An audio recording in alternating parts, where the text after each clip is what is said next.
Agustín Laje es un politólogo, influencer, un acérrimo protestante de la cultura progresista. Él va muy en contra de esto y cuenta una anécdota que les quiero compartir. Él dice que en una ocasión lo invitaron a México a hacer una conferencia y él estaba en el hotel y quiere ir a comer algo, así que va a buscar dónde comer y llega a un lugar, y en ese lugar donde él se sienta a comer se encuentra a un mesero, ¿no? Este mesero lo atiende muy amablemente, es un chico, y él nota que el chico tiene una insignia con un arco iris de la comunidad LGBT, pero él dice: yo, aprovechándome que soy extranjero, me hago el ignorante como si no supiera lo que esto significa, y le pregunto qué significa eso, y él dice: bueno, lo que pasa es que estamos celebrando el mes del orgullo gay, dice, y entonces esto es en apoyo a la comunidad LGBT. Y Agustín le dice: ah, tú eres de la comunidad LGBT. Y entonces el chico se avergüenza, ¿no? Y él dice como que no, yo no soy de la comunidad. Y entonces Agustín le dice: pero ¿por qué llevas eso si tú no eres de la comunidad? Dice: bueno, porque me obligan a usarlo y yo no quiero perder mi trabajo. Entonces, aquí en el trabajo tenemos que utilizarlo y yo lo utilizo. Esta anécdota la quiero usar porque nos ilustra cómo están pasando las cosas en nuestro mundo. Es una historia que se repite vez tras vez. Hay un grupo de personas muy grande que está al frente de la batalla. Están llevando insignias, banderas, sumándose a marchas, protestando una y otra vez. Lo hacen casi que desde sus entrañas. Pero ellos no son los verdaderos creadores de todo esto. Ellos son personas que están al frente de la batalla. Muchos de ellos ni siquiera apoyan lo que está pasando de manera voluntaria, ni siquiera pertenecen a esa comunidad, pero les toca apoyar, les toca ser parte de eso. Y eso es lo que está pasando en nuestro mundo. Hoy estamos hablando del control total, porque nosotros a veces pecamos de ingenuos como personas, como ciudadanos y como cristianos, porque pensamos que esta lucha tiene que ver de una manera de confrontar a las personas que están militando dentro de todas estas cosas, cuando muchas de ellas están ahí porque los mandan a estar ahí, no necesariamente porque ellos quieren estar ahí. Ahora sí, lo que sí es verdad es que escuchamos un discurso muy elaborado, muy bonito, que suena muy lógico. La Organización de Naciones Unidas se ha encargado de promover en gran medida en los diferentes estados que le pertenecen o que están asociados todo un discurso hacia los derechos humanos, hacia la protección de los individuos. Es un discurso muy bien elaborado, pero tenemos que ir más allá de este discurso, tenemos que ir más allá de la protesta, tenemos que ir más allá del comportamiento que estamos observando en nuestra sociedad. Tenemos que mirar lo que está pasando en el fondo.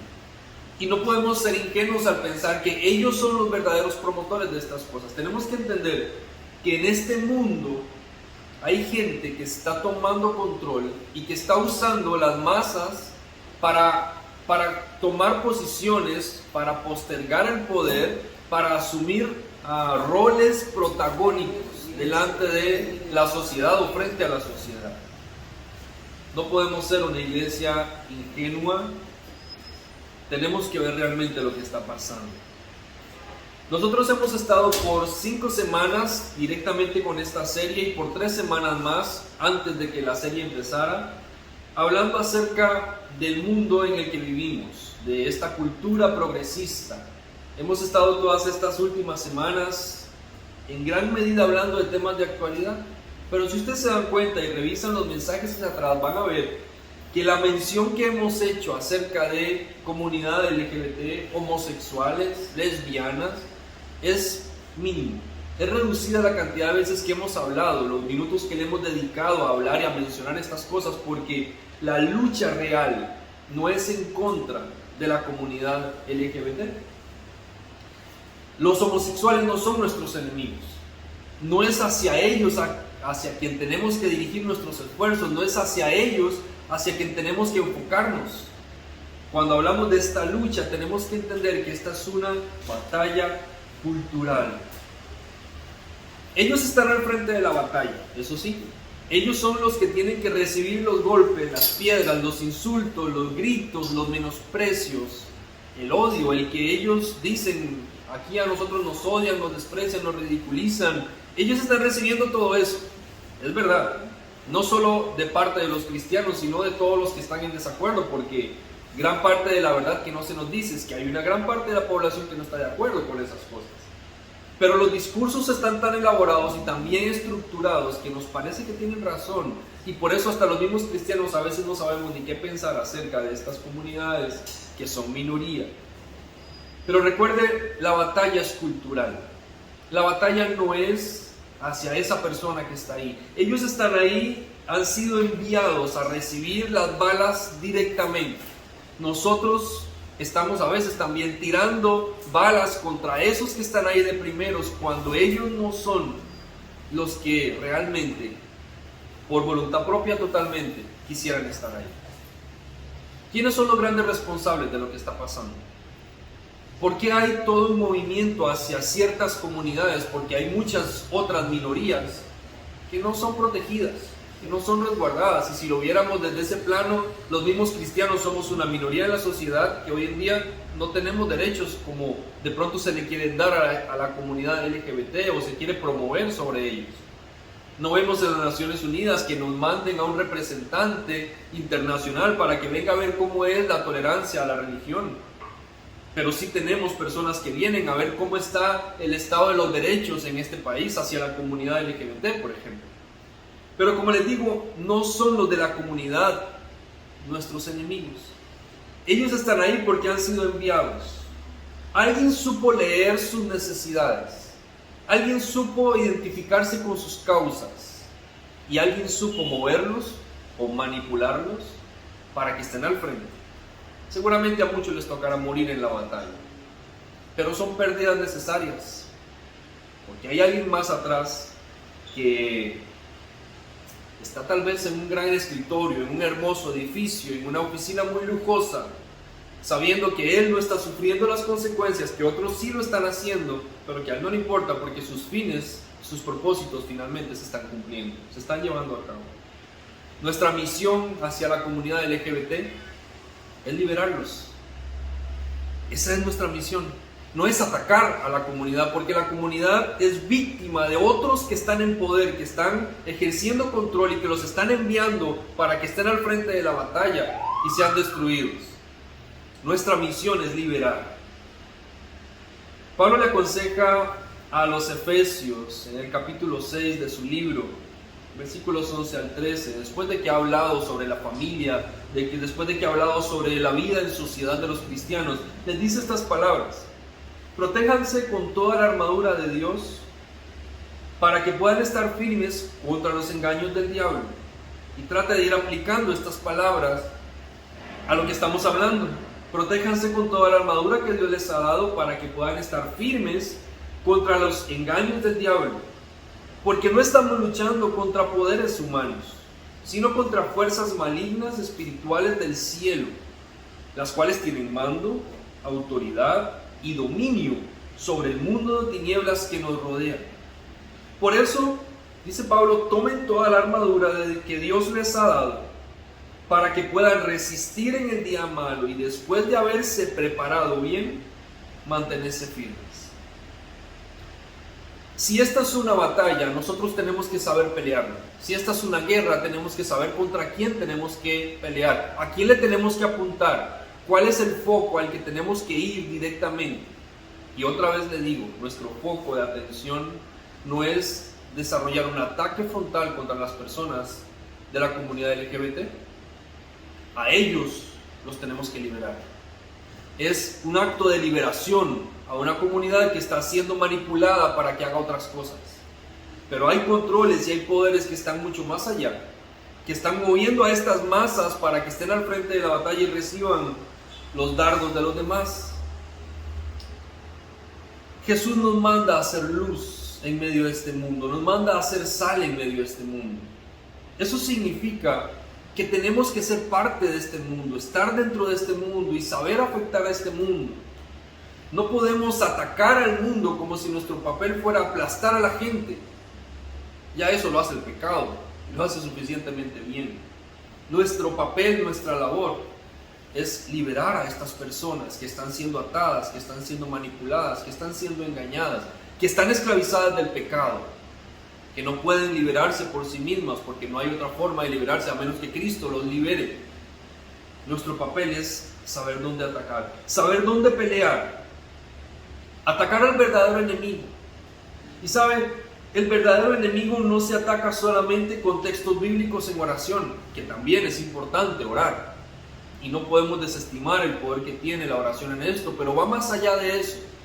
Es nuestra capacidad de desarrollar una lucha espiritual, y la lucha espiritual no se hace en cuatro paredes, en un templo. La lucha espiritual se hace con nuestro estilo de vida, encarnando la verdad de Dios en nosotros y permitiendo que en cada detalle de nuestra vida Dios esté reflejado. Cada acción que usted haga desde una cosmovisión bíblica es un desafío a un sistema que no sigue el plan de Dios. ¿Y qué mejor ataque que ese? Cada forma en la que nosotros vivimos dice que estamos yendo en contra de un sistema. No solamente es que reprendamos, también es que sepamos vivir.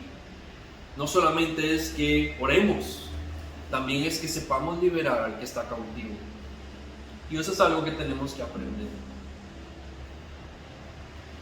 Nosotros tenemos que aprender a atacar la ideología, no a los que están engañados.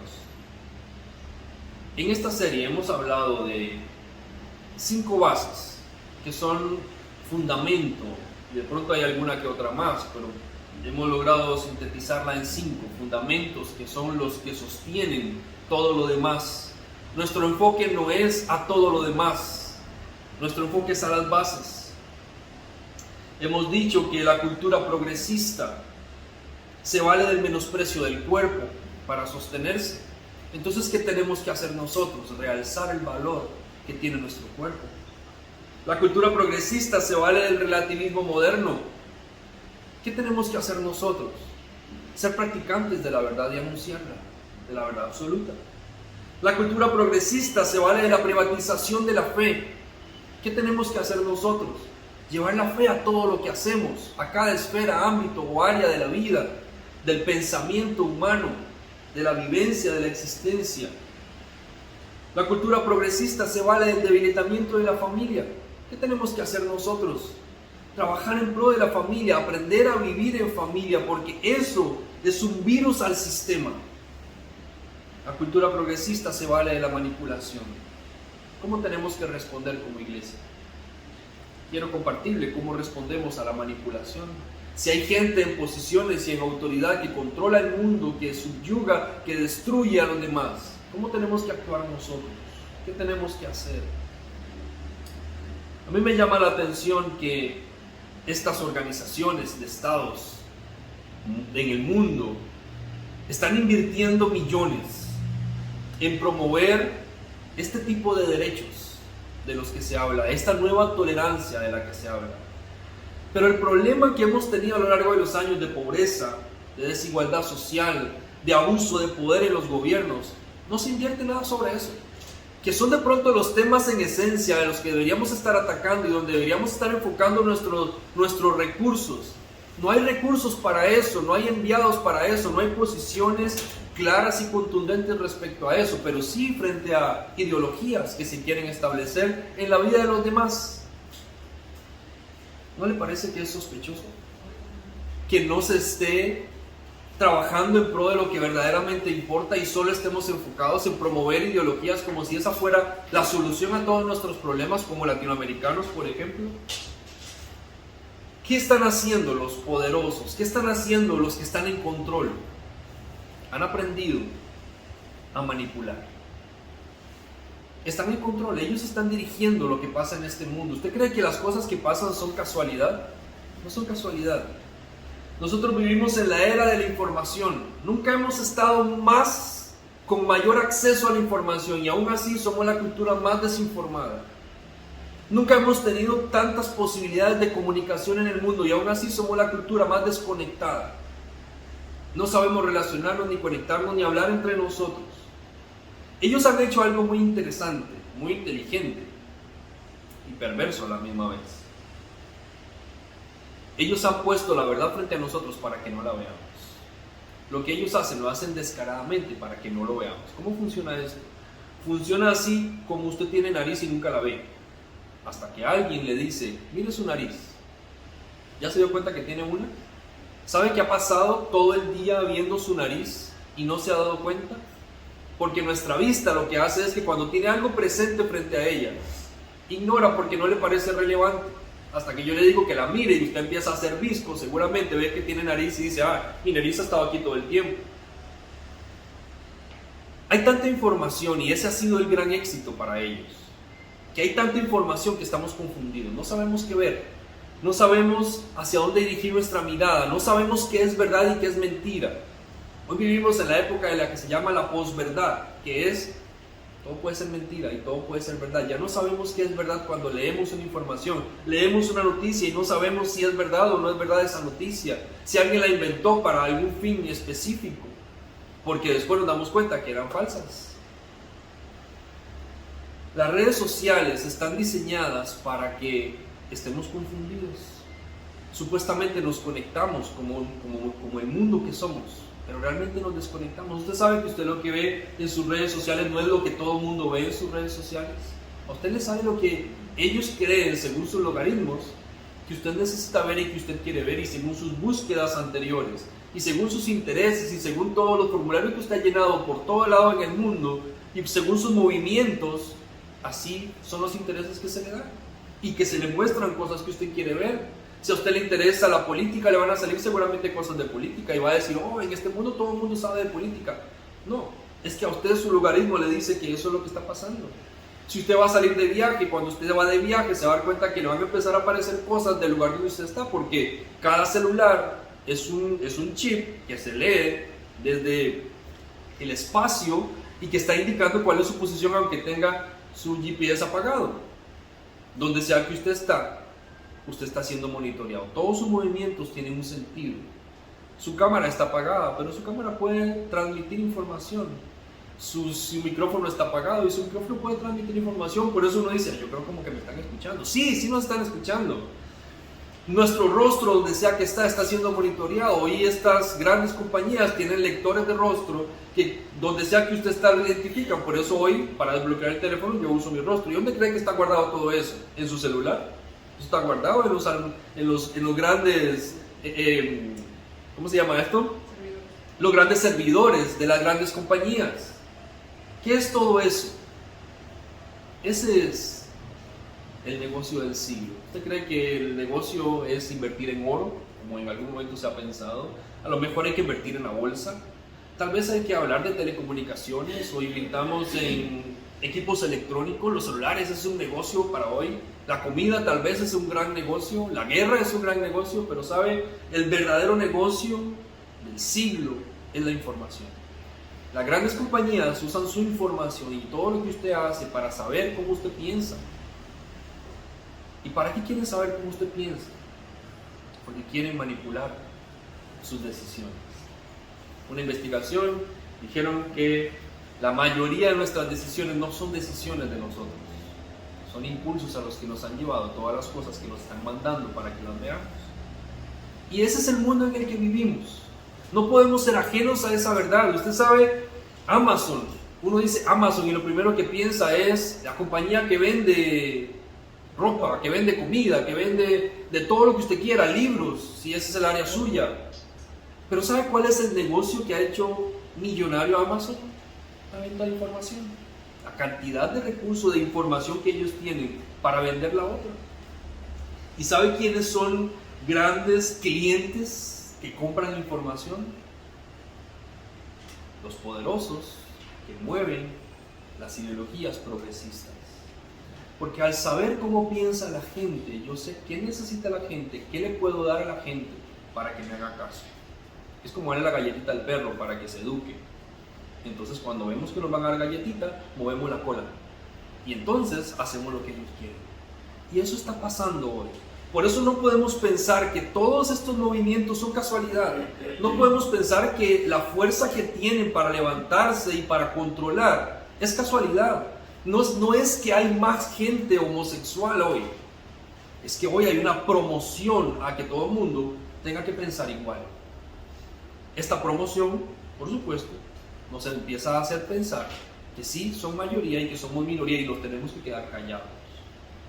Finalmente es un discurso bien elaborado, lleno de mentiras, pero que nosotros nos estamos creyendo. La manipulación existe y no quiero que usted tenga ahora una percepción de que lo están persiguiendo y que todo está mal, aunque todo esté mal, pero no es el hecho de que se sienta perseguido y desarrolle este tipo peligroso de pensamiento.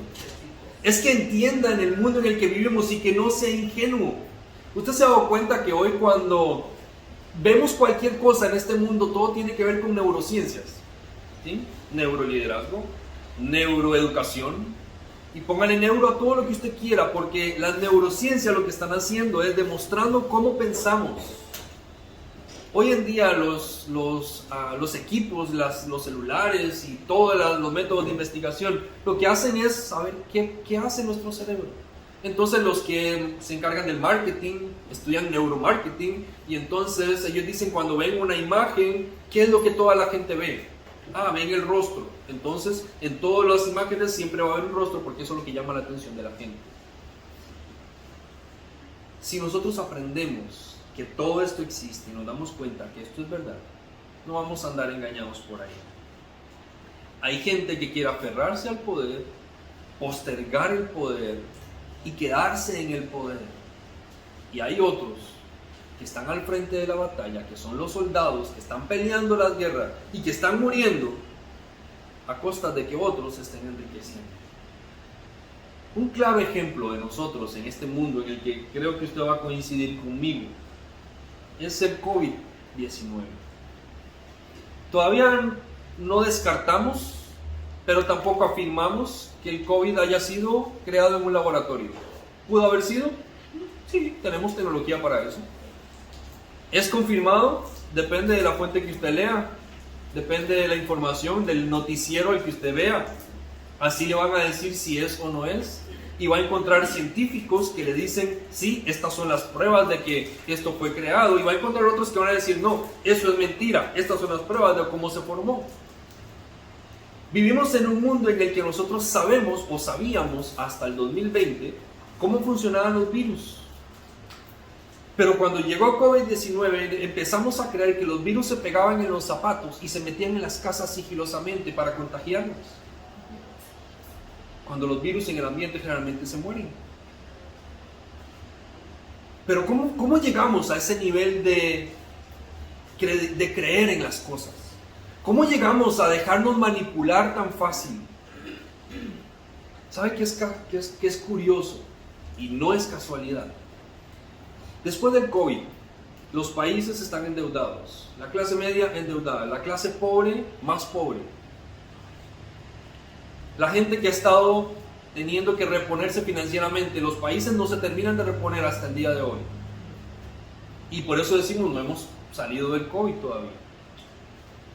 Pero ¿sabe? Cuando empezaron a investigar cuál ha sido el movimiento financiero mundial, las empresas más ricas, contaron 5 o 6 empresas más ricas del mundo, triplicaron sus ingresos en la época en la que el mundo se estaba empobreciendo. O sea que nunca en su vida, esas empresas que ya eran grandes, nunca en su historia de existencia habían generado la cantidad de recursos que generaron cuando el mundo se paralizó. ¿Cómo es que los estados se paralizan? ¿Cómo es que la gente no puede salir? ¿Cómo es que la gente tiene miedo? ¿Cómo es que vivimos el peor escenario mundial de los últimos años? Y las empresas más grandes triplican sus ingresos.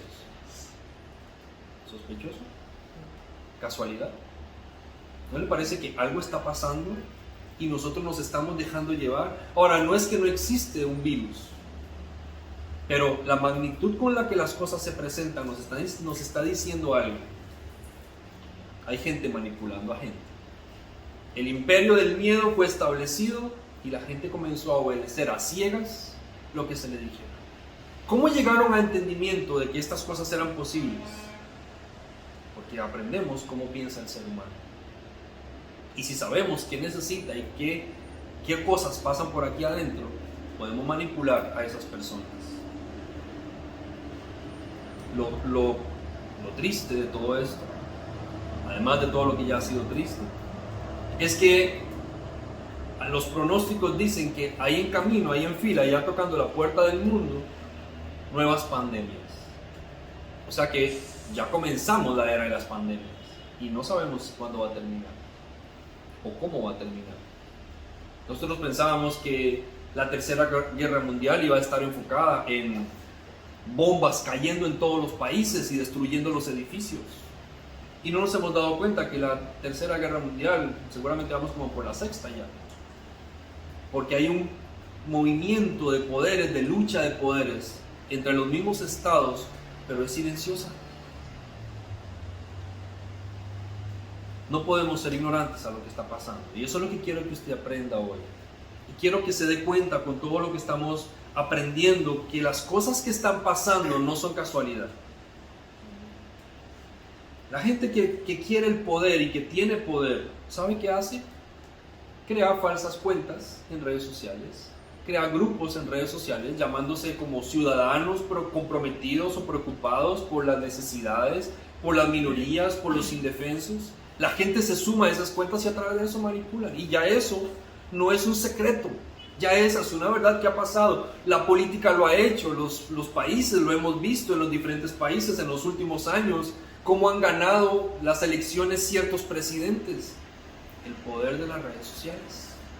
Pero no es porque ellos solo te mandan información, es que ellos manipulan lo que pasa ahí.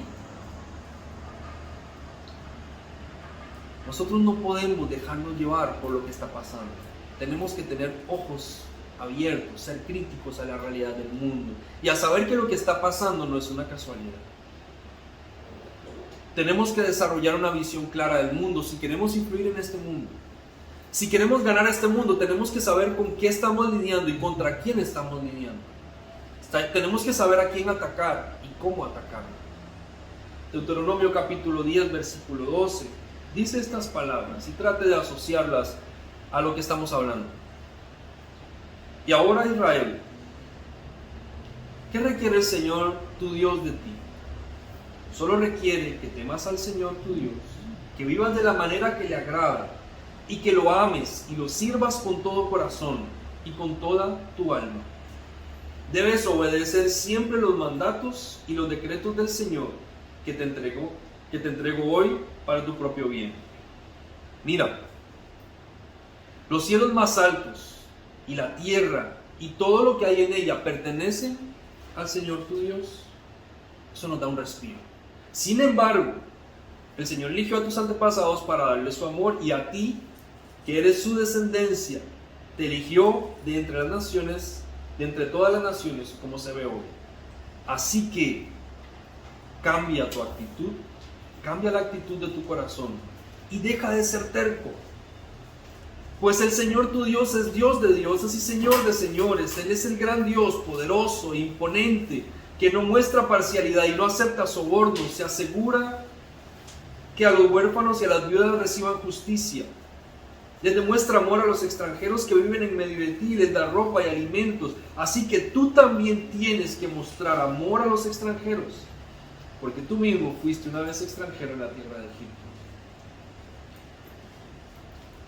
El texto es amplio y lo que estamos viendo ilustrado aquí es el llamado de Dios a su pueblo a encarnar quién es Dios. Dios no es una religión a la cual seguimos, no es una teoría que podemos creer. Dios es Dios, es el creador de todas las cosas. Su esencia debe estar en nosotros y lo está. Somos llamados a encarnar a Dios, a encarnar la verdad de Dios en nuestra vida. Somos llamados a hacer lo que Dios hace, a defender a los extranjeros, a los que son expulsados de sus naciones, a los que son pobres, a los que están siendo menospreciados, a los que están siendo tratados con injusticia. Somos llamados a encarnar la verdad de Dios, porque si queremos liderar un cambio en este mundo, número uno, tenemos que saber a quién atacar y no necesariamente es a la gente.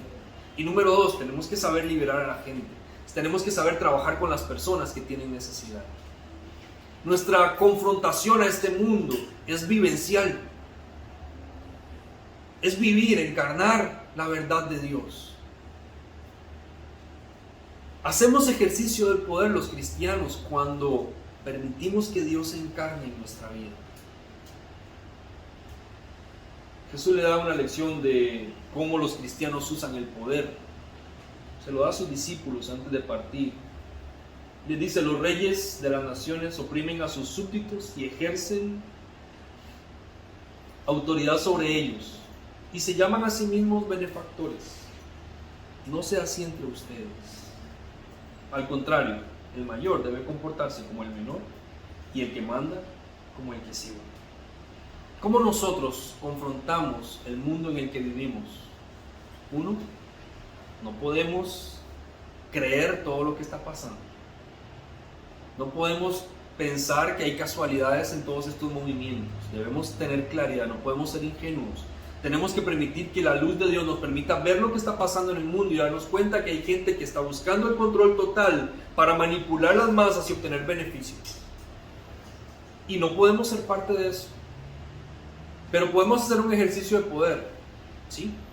Podemos denunciar lo que está mal. Podemos decir lo que es la verdad. Podemos encarnar la verdad de Dios en nuestra vida y tenemos que servir al que necesita. Es el poder del servicio lo que en esencia va a transformar la nación. Y el poder del servicio es amor en acción. Y es que seamos capaces de liderar esta batalla e ir en contra de lo que está pasando, pero no en contra de la gente. Nuestra lucha no es contra el soldado que está ahí, creyendo que él está verdaderamente peleando una guerra. Él está ahí manipulado, a veces obligado. Nuestra lucha es sí confrontar la ideología con una cosmovisión bíblica que brille de nuestra vida. Y ese es el gran reto que tenemos.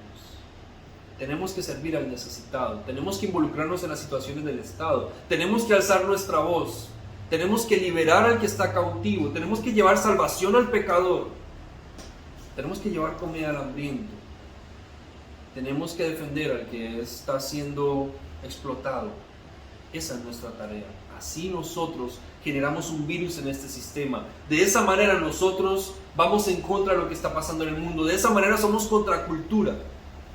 Cuando en nuestra vida aprendemos los pequeños detalles, cuando aprendemos a ser familia, porque defendemos y creemos en la familia y nuestras decisiones lo amparan, en todo ámbito en el que nos movamos, cuando cuidamos, respetamos, valoramos nuestro cuerpo y enseñamos eso, cuando nos liberamos de esta cultura mercantilista donde todo tiene un precio, empezamos a cambiar. Cuando dejamos de poner nuestra vista en el dinero, cuando no permitimos que los equipos electrónicos manipulen nuestro pensamiento, cuando acudimos a la palabra de Dios antes que al noticiero, cuando no creemos todo lo que vemos, cuando no seguimos políticos, sino que anunciamos lo que es correcto. Los profetas en el Antiguo Testamento, su tarea era muy clara. No voy a favor y en contra de un rey, yo voy a favor de la palabra de Dios. El rey que está bien, bien por él, recibe bendición, y el que no, tendré que denunciar. Es nuestra tarea, es nuestro papel. Como hijos de Dios tenemos que enfrentar esta lucha, tenemos que aprender de lo que está pasando. Aprenda, lea, edúquese, estudie sobre lo que está pasando en este mundo, porque este mundo y lo que está pasando no es casual, y tenemos que saber confrontar esta batalla